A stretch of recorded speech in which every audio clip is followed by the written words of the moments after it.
नमस्कार, मी फराह खान. तुम्ही बघताय महाराष्ट्राचा number 1 Marathi news channel news 18 Lokmat. आणि बुलेटिनच्या सुरुवातीला एक ब्रेकिंग न्यूज आहे राजकीय वर्तुळातून. अंबादास दानवेंनी निवडणूक निर्णय अधिकाऱ्यांना धारेवर धरलाय.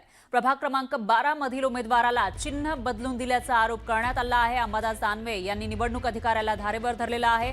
आज चिन्ह वाटप केलं जात होतं आणि त्याच पार्श्वभूमीवर प्रभाग क्रमांक 12 मधील उमेदवाराला चिन्ह बदलून दिल्याचा आरोप हा अंबादास दानवेंनी केला आणि त्यानंतर त्यांनी या अधिकाऱ्याला धारेवर धरलं.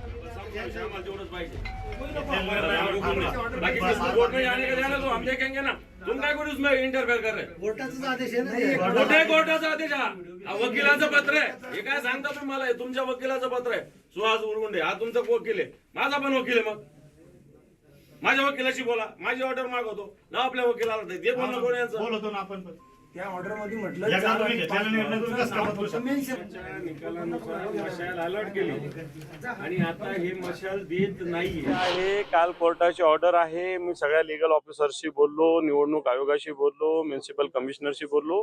कालची ऑर्डर आहे तीच कायम आहे. कोणी वकिलाचं पत्र आलं, वकिलाच्या पत्राला अर्थ नसतो, कोर्टाच्या ऑर्डरला अर्थ असतो. कोर्टाची ऑर्डर शिवसेनेच्या ज्या वाणीताई आमचे उमेदवार आहे यांना मशाल अलॉट केली तीच राहिली पाहिजे. परंतु निवडणूक निर्णय अधिकारी कोणाच्या तरी दबावाखाली राहून काम करू पाहतात असं माझा आरोप आहे.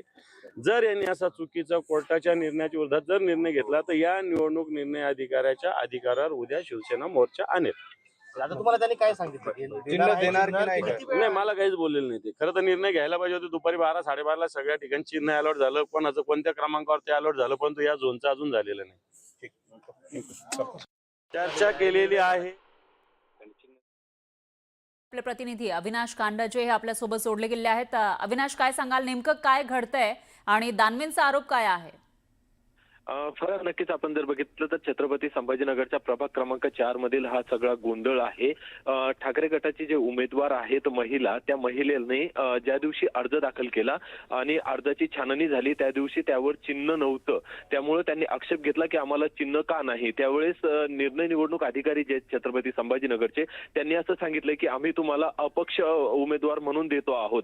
त्यानंतर ठाकरे गट हा कोर्टामध्ये गेला आणि ज्यावेळेस न्यायालयामध्ये गेला, न्यायालयाने तसे आदेश दिलेत की त्यांना जर ते अधिकृत पक्षाचे उमेदवार असतील, एबी फॉर्म जोडलेले असतील तर त्यांना ती मशाल चिन्ह देण्यात यावं. त्या पक्षाचं जे काही अधिकृत चिन्ह असेल ते देण्यात यावं. ते चिन्ह ती नोटीस जी आहे ती निवडणूक अधिकाऱ्याला देण्यात आली. मात्र अजून देखील निवडणूक अधिकाऱ्यांनी जे ते चिन्ह ठाकरे गटाच्या उमेदवाराला दिलेलं नाही. त्यावरूनच अंबादास दानवे जे ते प्रचंड आक्रमक झालेले आपल्याला या ठिकाणी पाहायला मिळत आहेत. स्मार्ट सिटी कार्यालयाचे निवडणूक निर्णय अधिकारी जे हा सगळा गोंधळ आपल्याला पाहायला मिळालाय. त्यामुळे आता पुढे नेमकं काय होणार ते बघावं लागेल. या विषयाची अपडेट आपण घेत राहूया. धन्यवाद तुम्ही दिलेल्या या सविस्तर माहितीसाठी.